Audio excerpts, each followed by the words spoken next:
What's up, Internet? Rich Maliki here for the Care Factor Pod Session Podcast, Season 1, Episode 3, with a very special guest for the show. So, who we have here? We have Courtney, without a U, Schamberg. Am I saying this right? That's correct, right? I know you. So, we're going to introduce Courtney right now. Courtney, tell everybody who you are. Tell the pod session, tell the podcast who you are. Who I am. Okay, so, I mean, do you want to know who I am as a person or what I do? I'm just kidding. Yeah. Yeah. How did you? Well, let's talk about this. You're with Pentair. Yes. How did you find your way to this industry? All right. So, well, I mean, I'll tell you a minute. So I'm with Pentair, which is a water treatment company. We do anything from aquaponics and aquatics to large pumping systems, food and beverage manufacturing, beer manufacturing, down to manufacturing things for residential water softening, food service equipment, you name it. So when it comes to water treatment, we touch it in all places. I've been here for about 5 years, just about 5 years. But how I got here, so I've been in the food service industry for going on 17 years in some way, shape, or form. So I've done everything from working in the back of a restaurant, bartending, serving in the front of the restaurant. I most recently came from a privately owned manufacturing company where we made food and beverage products, so juices, sauces, things like that. Okay. But prior to that, I worked for Nestle, and prior to that, Ecolab. So I actually serviced equipment myself in Ecolab days. Plumbed, wired, serviced calls, you name it. Did it. Spent 3 years of my life getting dirty and jumping on tables and climbing. Which is not something you see often. No, This is not a woman-driven field, so it's not. You don't see that too often. So that's interesting. Yeah. So I learned how to kind of give it back to people back then because they would not think that I was capable when I came into a call, especially if it was a service call over the weekend where we were on weekend call. I would go into someone else's territory, and then they would kind of be like, "Who are you? What are you here for?" Or if I called them, they think I was customer service calling them instead of the actual person who's going to come. Yeah, I believe that. I believe it. Yeah. So within Pentair, obviously you have a busy schedule. You're traveling a lot. Let's talk about your travel schedule. I mean, you're visiting service companies. Are you visiting reps, dealers? Who are you visiting? Where are you going? Okay, well, that's a really good question. So I'm a technical trainer. So I happen to be the East Coast technical trainer. I'm aligned with the East Coast. I live in Chicago, so it requires me to travel no matter what. The Bears. The Bears. Great accent there. So I have to travel just to get to my territory. But I started as a regional sales manager, so I was selling in the Midwest. So I didn't travel as much in that. But because I'm a trainer, I have to go where the opportunities are. Right. So when the salespeople in those areas have customers that have a desire to be trained, I go there. And the East Coast for us stretches all the way up to East Coast of Canada, Quebec and Nova Scotia, down all the way to Florida and all of that. So it goes over to Ohio and down. So I do travel a lot. The spring and fall are crazy. I'm gone almost every single week, which is really tough. This fall, I have multiple stops per week. So last week I was in Houston and Minneapolis, and then, which are not in my region, I know. There's other things I have to do. But I have a week where I have to go to New Orleans to speak at a conference, and then turn around and go to Orlando the following day. Wow. So there's a lot of that. And you're in Jersey now. I'm in Jersey right now, yeah. So. Yeah, so I mean, it depends. Summer I wasn't busy because a lot of the service industry works on refrigeration equipment and they're too busy. But as far as who I train, I'm training a lot of service agencies. So it depends, today we did knowledge-based training. So I'll come in and just kind of teach about water, some basics about filtration. Other times we teach service agents how to install our actual equipment. So the more complicated the equipment, the more we need to come in and teach you how to do it. It's not all water in, water out. You get into reverse osmosis and softening, and there's things that you have to learn there. And you have to learn from someone in our group. It's not intuitive technology to just take out of the box and put together. So a lot of the service agencies, there's also the dealers, so anybody selling it, you know. The distributors, so the distributors who are stocking the Which product and selling it to you. we're going to talk about reps. That would be reps, the rep Yeah. to do it. So And also the manufacturing reps, And then depending okay. on how it's sold. yeah, and then because I mean, you obviously Pantera Pure, you have products and everything. So you were actually partnering with manufacturers themselves, such as I don't know, maybe Cleveland or Mhm. some of the well-built brands or unified brands. You're actually partnering with them and talking Yes. with them and training with them.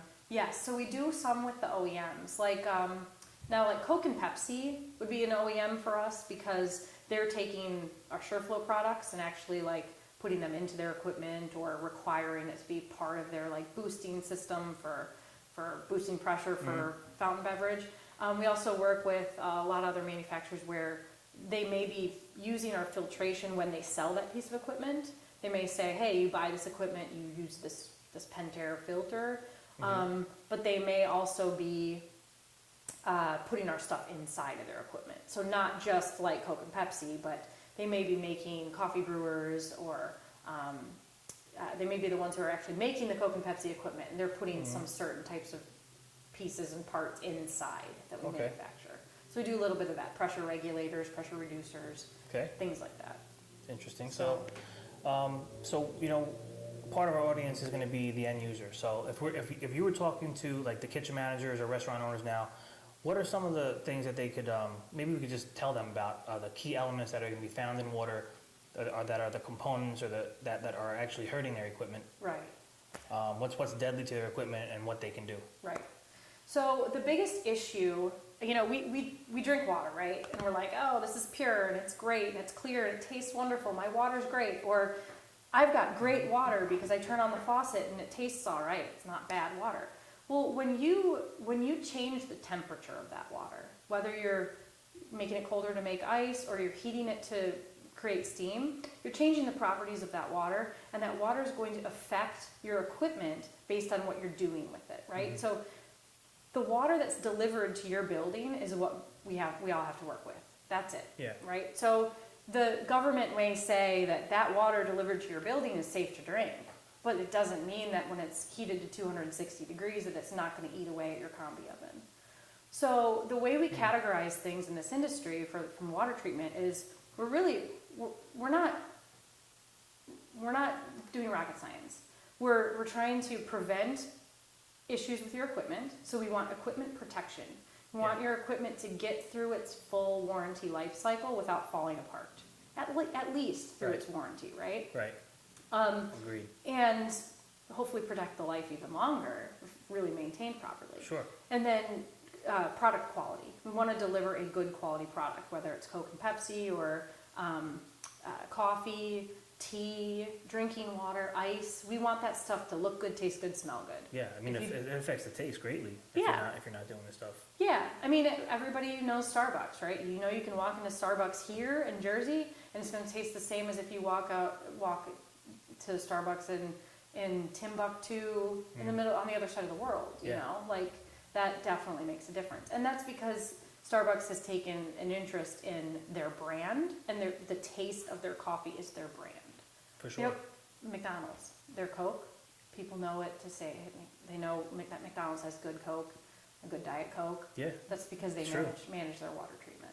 So that's the product quality side. The other side is like the coin, like I said, is if you heat water to 260 degrees, that water might taste good and it might not make you sick if you drink it, but doesn't necessarily mean that water doesn't have minerals in it that are going to eat away at that stainless. Yeah. So, or it's going to cause scale and it's going to, become an issue down the line.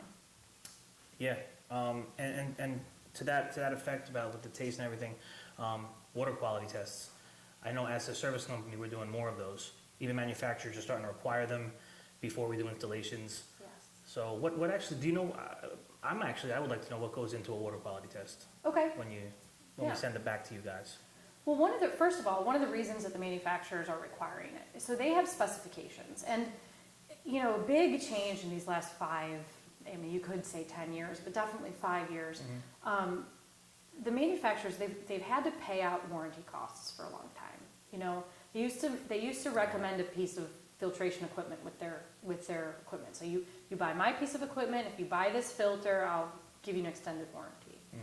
Well, that filter might work on water quality here, in New Jersey, but it might not work in southern Texas. So Right. they started to realize, well, down in southern Texas, I'm having to pay out a lot on my warranty costs, and that's really not cost effective as a manufacturer over time. Right. So they started to really work with water treatment companies and say, okay, well, how does water affect my equipment? How does it affect my product? How does it affect the metals themselves, the components inside, the probes and sensors, the heating elements, whatever. And what they've come up with from there is a water specification. So different manufacturers have different requirements. Some of them might be a little bit more lenient. Some might be very difficult specs to meet. But ultimately there's a spec. And they're starting to say, look, you know what? If you want to be in warranty, you got to hit this spec. I don't care how you get there, just do it, or it might not cover the cost. Yeah. Because they want to say, hey, I want to make sure you're going to hit this water quality before you buy my stuff, because I don't want you to blame my brand when it falls apart. That's exactly it.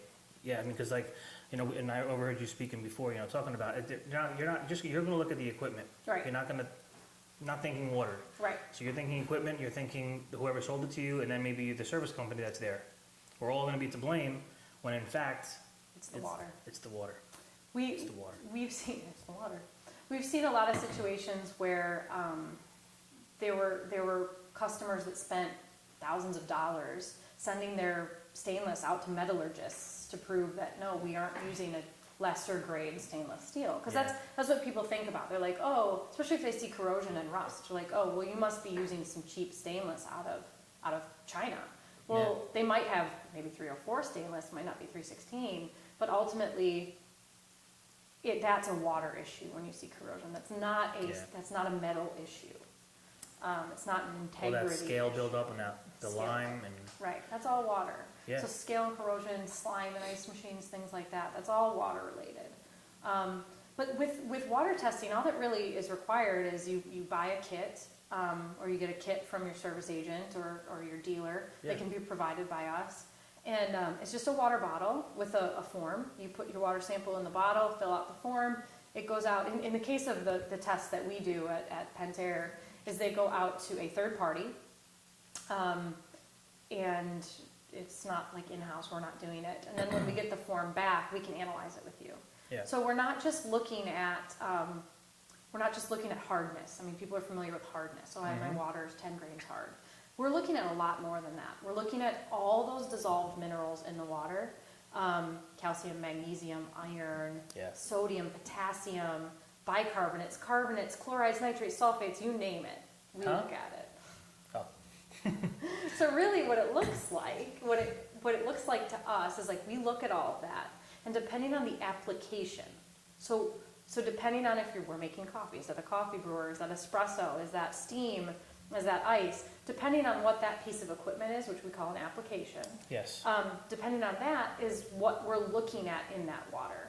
So if someone says, you know, my combi oven's rusting, it's only 6 months old, and I look at that water treatment report and see that, or the water quality report, and see that the chlorides are high. Chlorides are dissolved salts. Chlorides are your primary corroding molecule. Okay. Ion, in this case. If those chlorides are really high, then I know that that's our culprit. That's what's going on. And I can show the customer that. I can say, look, this specific dissolved mineral is causing your problem. And it helps them understand the full picture. Yeah, and then could you maybe recommend maybe then at that point, because I'm assuming from my experience doing things, not all filtration systems are created equal. Like you would have specific for coffee, specific for ice, specific for steam, and so you could kind of look at what's in the water maybe and direct them, and like this is what you should be putting in as your filtration. Yes. So we want to meet the manufacturer's spec, A, because that's your warranty, right? And when you're delivering water within that warranty, 9 times out of 10, you're delivering good water quality at that point. Like if we're making coffee, as long as we're in there, that spec, that's what we want to get. If you own a coffee shop, we really do want to try to deliver you the water quality that meets the Specialty Coffee Association spec as well. Okay. So depending on what we're trying to do, we're going to deliver the water through that system that you need to get in warranty or get your good quality product. Yeah.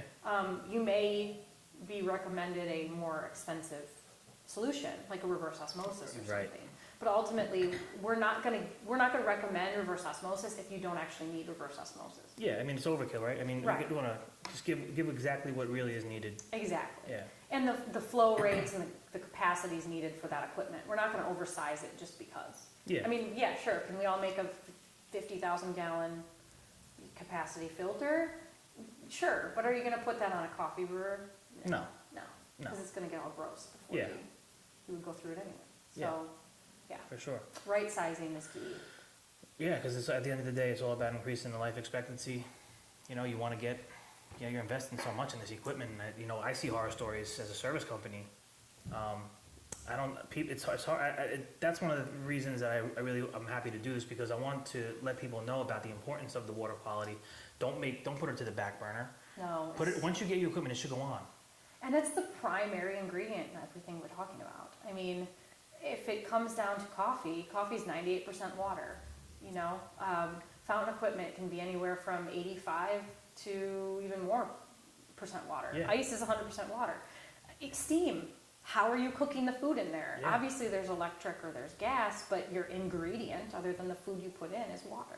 Yeah, I mean, I tell all my customers when we're doing planned maintenance things, you know, what's really important? What's really important? My first thing I always tell them, aside from refrigeration, anything you have water running through. Dishwashers, ice, steam, coffee, that's going to be your most vulnerable equipment. Very. You know, burners and stuff like, you know, on range and stuff, you know, we can only do so much. Right. But the water, you could actually, Yeah. you know.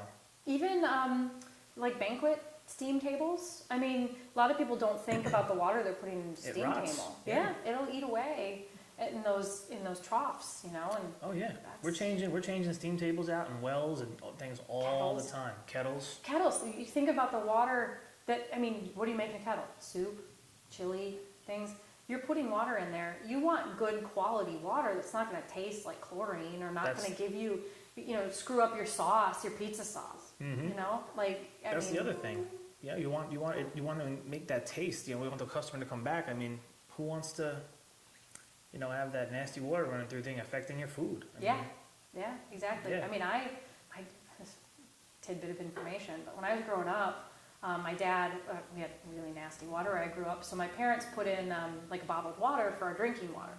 But my dad would still cook like Hungry Jack mashed potatoes with tap water. Or he'd cook pasta with tap water, and I could taste it. Yeah. And he thought I was nuts, absolutely nuts. And, you know, find out later in life that I actually can taste more than your average person. But, yeah, well, it's a good thing I'm in the water world. But Yeah, 6 cents. exactly. Well, it's good for coffee tasting. It's good Yeah. for all that world. But, yeah, I could taste it. And it affects it. You think it's not there, you Yeah. think it cooks off, but it does stick around. Yeah. I mean, you've got things like chlorine in your water, chloramine in some part of the world, which is chlorine and ammonia bonded together. And those are municipal disinfectants. Those are added by the Okay. city. And like I said, we can only treat the water as it comes into the building.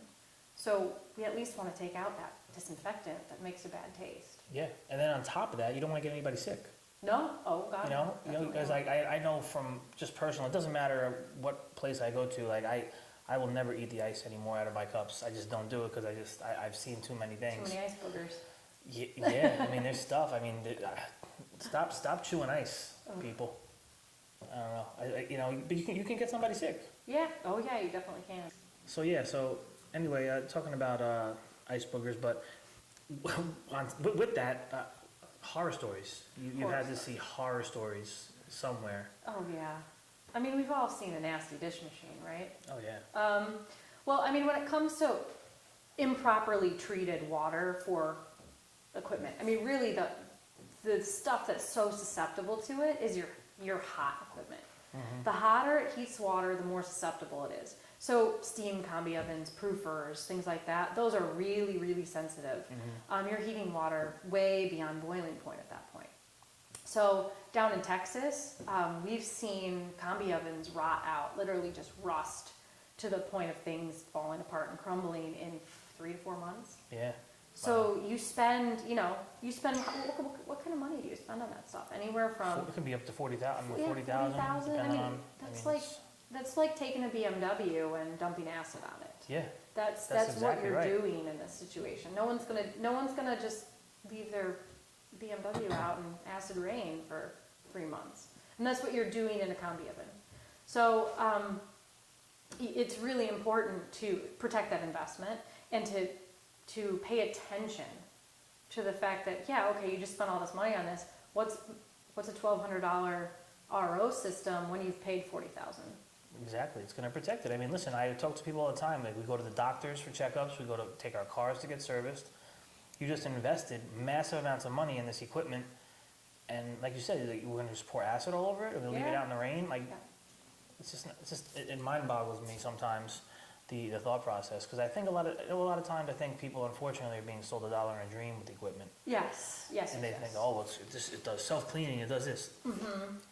You got to take care of it. You got to have your proper solutions running through it. You got to have proper filtration running through it. And you got to do it weekly. Well, and in the water treatment world can be the same. I mean, you've got water treatment companies that'll promise you up the wazoo for this one thing does everything. I can tell you there is no one thing that exists in water treatment that does everything. Yeah. Just bottom line. I mean, even in food service, if you want one thing that does everything, you're going to be paying for reverse osmosis hands down everywhere. But again, you don't need reverse osmosis everywhere. Let's put it where you need it and not where you don't. So we as a company don't sit there and say, well, we're going to make this one thing. There's no silver bullet to kill all the what does silver bullets kill? I mean, it's almost Halloween, werewolves? Right? Werewolves. I almost said Wolverines. Werewolves? I almost said Wolverines. Wolverines, Not right? the same. I guess it could kill Wolverine too, but yeah. So there's no one silver bullet. It's just there are companies that they come out with some technology and they say this does it all. Well, that's not true. This is nature. Water is nature, people. All right, it's not true. We just got to take care of things as they arise for each piece of equipment and put exactly what's needed where it's needed, and not overkill anything. Right. Exactly. So I'm going to change gears. So, simple question: what do you love most about the industry? About the industry, the people. I mean, let's get real.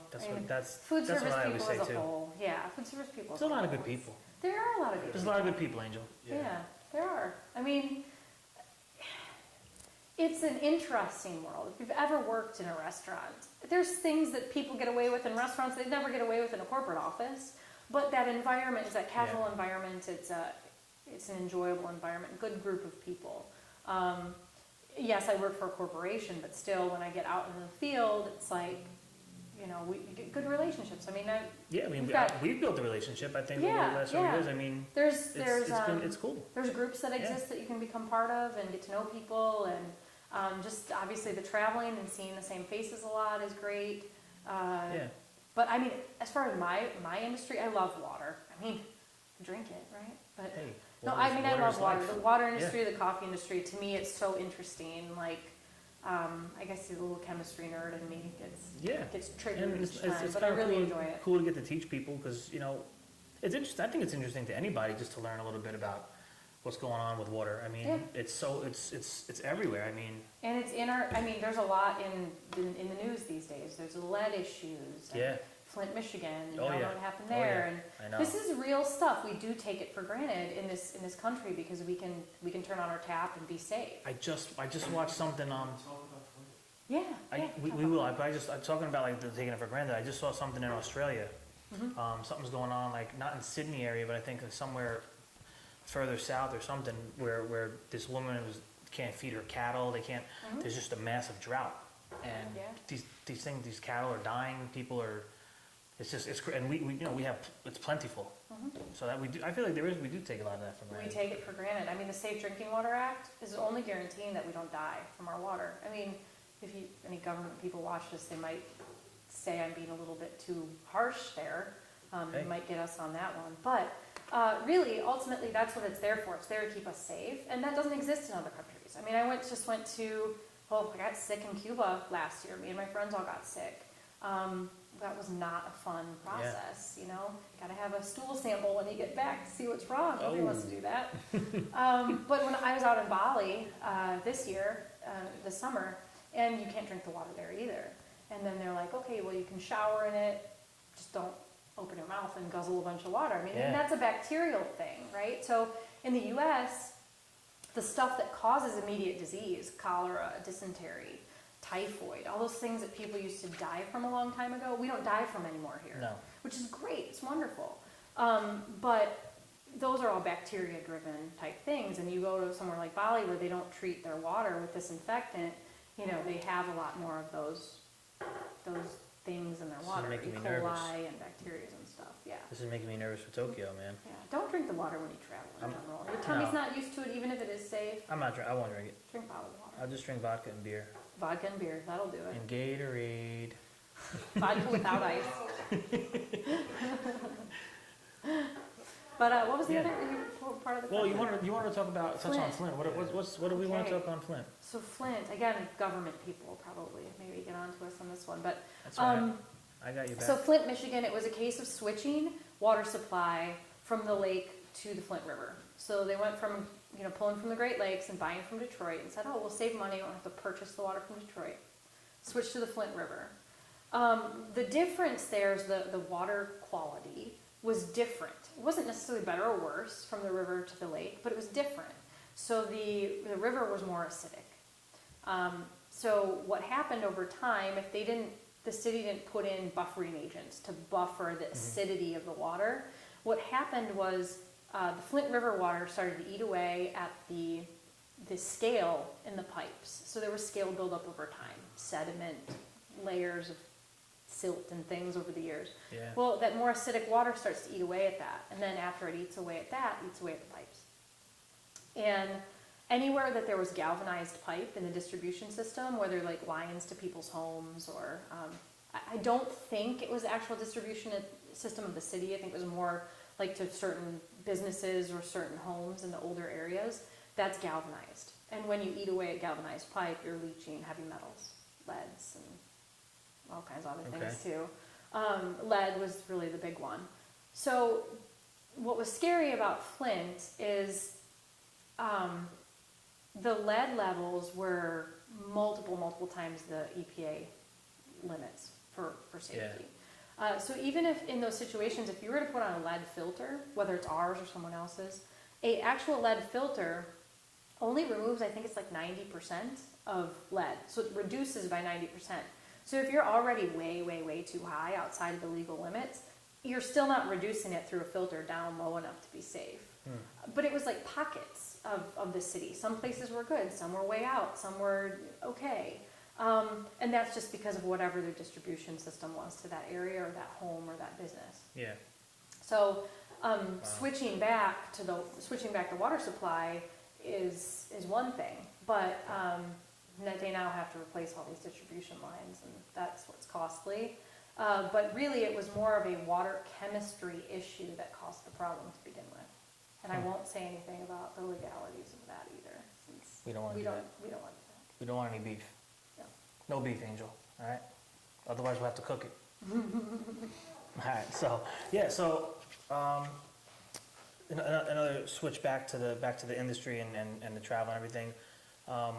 What are you seeing as far as technicians, demographic wise? You know, with all the talk with the decline of the skilled trades and the youth, and you know, we were here today doing some training here for us at Malachi, and you know, I have two young guys, 18-year-old kids. What are you seeing across the country as far as demographics? Is it changing? I mean, I'm sure you've talked about this in other episodes, but the demographic is slowly changing. I think there's hope. I think that's the shift of just the awareness in our country, you know, in general. Like when I was growing up, everybody goes to college. That was the mentality. Yeah. Let's do everything we can to everybody go to college. Yeah. Well, we've seen that doesn't help our economy. That doesn't, you know, we have holes in industries now because we haven't pushed trades. So I think we're still in that place where we have that lack of people, but I think maybe the society overall is starting to take notice.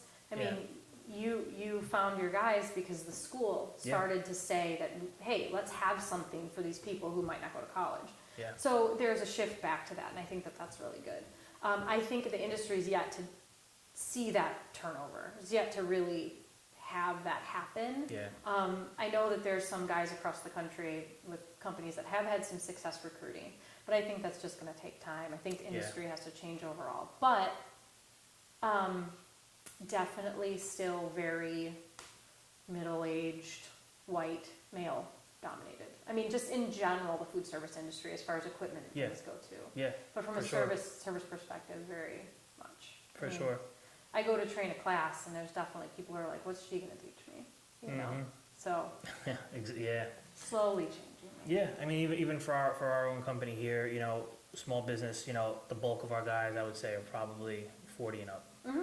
You're guys that are, you know, 55, Yeah. and They might retire soon, and you don't have anyone to take they their may place. maybe 10 years left, 5 years, depending on, you know, because this stuff, you know, it's rewarding, it's lucrative, but it could be unforgiving to knees and backs and stuff like that over time. But yeah, I mean, that's one of the things that I'm really working on here as far as getting the youth involved, and so hopefully, and I know there's other companies that are doing it, so hopefully we'll see the upswing. Yeah, definitely. What would you tell the next generation of these young technicians coming in? Oh, man, it can be a career. I mean, I think people fail to look at it as a career and more of a job. And I think, again, it's a societal thing. We don't look at trades. All the I mean, kids are you looking look at this. Yeah, and you it's- look at trades like a plumber or an electrician as a career. It's not But you cool. don't look at a It's not service cool. tech as Yeah. a career, right?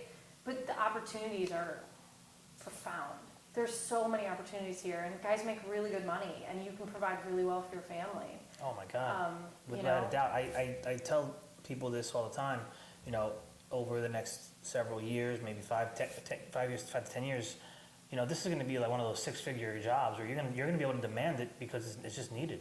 Service companies like ours are busier than ever, and technicians are the lifeblood of what we do. yeah. And it's a much more technical field these days. I mean, obviously you said kids are on their phone, like, you've got $70,000 combi ovens with a phone, basically, like programming. Yes, There's it's all of changing. these other things. It's not just wiring and plumbing anymore. No. It's a computer. You know, Yeah. it's making fried chicken with a burst of steam. You're It's- not yeah. frying it in a deep The fryer. technology is coming. It's been slow rolling, I think, in our industry, but it's starting to catch up. And I think the next 5 years is going to be all Wi-Fi, data-driven equipment. Right. That the owner of this equipment might not necessarily have to even be on site. He'll be getting alerts saying, you know, oven's running too hot or different things that are happening. And you'll be able to. Yep. You have programmable recipes now. Yeah. And it's just insane what they can do. Yeah. So, all right, let's do 2-minute warning. 2-minute warning, ladies and 2-minute gentlemen. Favorite fast food. White Castle. Yeah, White Castle. And Everybody the likes White sliders, Castle. man. I love White Castle at like 3 a.m. Oh, God. Yeah. Jersey City, right off the boulevard. You want to go? We'll go later. What's your favorite color? Yellow. Yellow. That's an interesting color. It is. I don't wear it much. I enjoy your yellow shirt. It looks good. I have yellow in my pants. Favorite actor, actress? Oh gosh, that's a tough one. I don't know. I'm gonna pull out an old school one. He hasn't been in anything. Anthony Hopkins. Ooh. He's a good actor, man. Yeah. Silence of the Lambs. Yeah. Guy's a genius. Clarice. Yeah. I know you just went to Bali. Would that be your best trip? Yeah, Best trip ever? definitely the furthest I've gone, longest I've been away. Best trip Definitely ever. How Bali. long was that flight? Well, You ever go direct? it was like 14 to Qatar, how you say it. Yeah. And then it was another 8 from there. That was to Singapore. We did Singapore, and then it was 2.5 man. to Bali. But I did Singapore for a couple days. Singapore's pretty cool too. That's nice. Yeah, I but was- beautiful place, nice Yeah. people. I was gonna ask a bucket list trip too. Is there what's the next one? Is there another big one? Greenland, not Iceland. Greenland. Hmm. Yeah. I like want that. to do the whole trekking thing. Greenland. I like it. Yeah, see some icebergs. And then we're just gonna put this in here. If you don't like it, we can cut it out. All right, we'll cut it out if you want. Let's talk quick on relationships. Okay, yeah, All right. they suck, right? Yeah, there's some bullshit going on down here in the tri-state area, and I'm gonna call some dude out right now, but I won't. First and last name. His name, I'll bleep it let's- out. Let's just call him the dude for now. So what's going on in relationship world for Courtney? Oh man, so I'm single and available, guys. Somebody's screwing up right now as we speak, Yep. literally. See you waiting on a YouTube, phone. dude. Yeah, see on YouTube. Way to screw up. You blew it, man. You blew it. Yeah, it's unfortunate. Guys are screwing up left and right. It's tough in the streets these days, being It is. single. I'm with It you. is. It's tough. Yeah, So, it's hard out here for a gangster or whatever. Hard out here for a, what's It that is. song? I Why don't do know. you think guys are screwing up? Why are they screwing up? Oh, gosh, you guys. Commitment phobes. There's a lot of commitment phobes out there. I don't know. Do you guys always like waiting around for something better, or are you just like, Yeah. yeah, you think there's something Always better? looking for the each next time? best thing, I think. I Is don't it know. the Instagram generation? You're all like, ooh, It that could- chick's hot. I like her fake lips. And Yeah, that's true. yeah, That's true. look at a chick that looks like that, even though I look like a slug. This is the IG world. I don't know what's going on, man. Yeah, I don't know. It's just, it's a It's the Tinder strange. world. Yeah, I hate Tinder. Yeah. I don't do any of that stuff. I used to. I don't get into it anymore. The dating apps are rough. I mean, I think as a 30-something female, without talking about age, I think what's hard, like being a single woman, is like I've never been the type that's like, oh, I can't wait to get married and have babies. But like I think there are so many women that it's like I get categorized instantaneously. Yeah. So I think men, if they're not necessarily ready for something or not ready to commit and have babies and all that kind of stuff, they're really quick to associate me with that group of people. And unfortunately, those women do exist, and it makes it hard. Yeah. So you get you either get them to like running away, or they have the next best thing, or whatever it is. But I feel I've been categorized Yeah. before I've had a chance to. That could definitely say be that's very not the true. case, I yeah. mean, that's the way guys think sometimes. I mean, especially when you're first meeting somebody, man. It's like, you know, I feel like after you have a certain few conversations, you could kind of gauge like if sometimes even desperation comes off on a girl. Like you could tell sometimes you could really tell they want it. my biological clock is ticking. My eggs are dying. Yeah, like you help could me. sense Yeah. a desperation. Like you could see it on here from people too. Oh yeah. Like I'm like, what is this Well, girl and then, putting their life out what here? sucks is like you're always having to be in a state of mind of like, how am I coming across? Because it's like the texting agency or texting age. It's like, what did I do wrong? What did I say wrong? You know, like Yeah. if I'm just trying to be funny or whatever, is that acknowledged? Is that picked up on? And that is very difficult because again, as a female who isn't desperate, or at least I hope I'm not. It's like, am I coming across that way to this person? I don't know. You know, or are they Yeah. automatically assuming that, even if that's not the case? So it's difficult. Yeah, it's tough in the streets. It's not easy, but we'll figure it out. One day at a time. We'll man. figure it out. One day at a time. We'll figure it out. So listen, we're gonna close out the podcast right now. This is the Care Factor Season 1, Episode 3. Courtney with no U, Sharonberg. She is here. We talked about everything, ladies and gentlemen. We're gonna take this one down. I will see you on the next one. Stay blessed.